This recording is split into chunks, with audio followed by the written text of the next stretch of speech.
Hey, thanks for checking out Down to Basics. I was messing around with inversions of major chords, so I decided to make a video about it. No one asked, but I figured, I was working on it. This is my practice routine, so why not share it? So, for inversions, all that means is you're taking a three-note chord, a triad, and flipping the order of it, hence inversions. You're inverting it, flipping it over. So normally you would have root position. They call it root position because the root note is in the bass. So for all of these triads, we're only using 1, 3, and 5. Those numbers being the scale degrees. So let's say I'm in A flat. So I would have my root note A flat, wherever you want to play on your instrument. Root note, then the third, in this case it's C natural, A flat, C natural, root and third, and then the fifth would be an E flat. So in order, root position, A flat major chord would be. Now it's a little muddy down here, so I'm going to bump it up here. So I have an A flat, a C, and an E flat. You can play this wherever you want, but as the order is the important thing here. So if I were to invert that, I have root, then third, then fifth. So if I flip it over, I have third, then fifth, then root. So let's see what that sounds like. That's root position. So now I have, well, if I had a C string, I could play it over here, but I can't. So if I have, let's say, root position over here, then my first inversion would sound like that. And it would be my third C natural, fifth E flat, and then the root A flat. In that order. Again, order matters with inversions.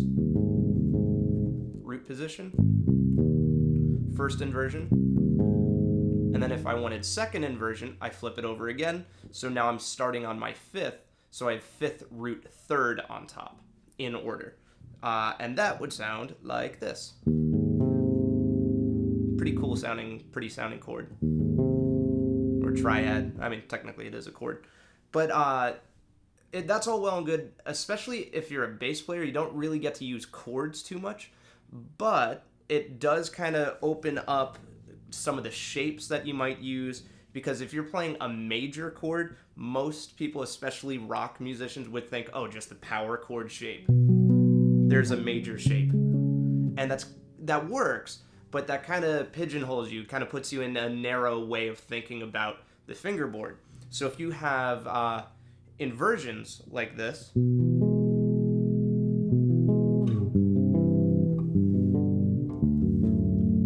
you can get these really pretty sounding things, but by using the same three notes, just in a different order. So actually, that thing I just played, what was it?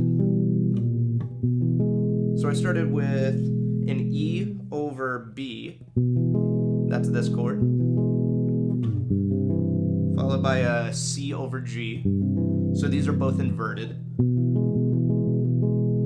And now I'm saying, for those of you who don't know, I'm calling this one an E over B. So it's still an E chord. It's an E major chord, but it has the B in the bass. There's that B, here's the root. So it's still an E chord, but I'm inverting it. I'm putting one of the intervals below or above the root, which is a very convoluted way of explaining that.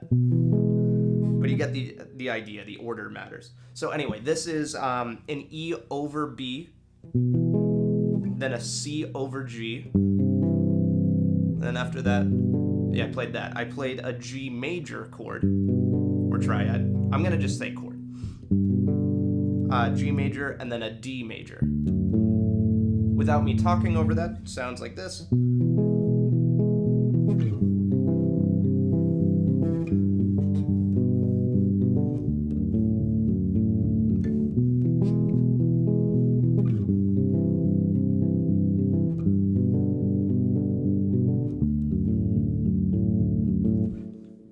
Pretty cool sounding progression, and I'm not doing anything fancy. These are all major chords. They're not jazz voicings. They're not upper extensions or colors or anything.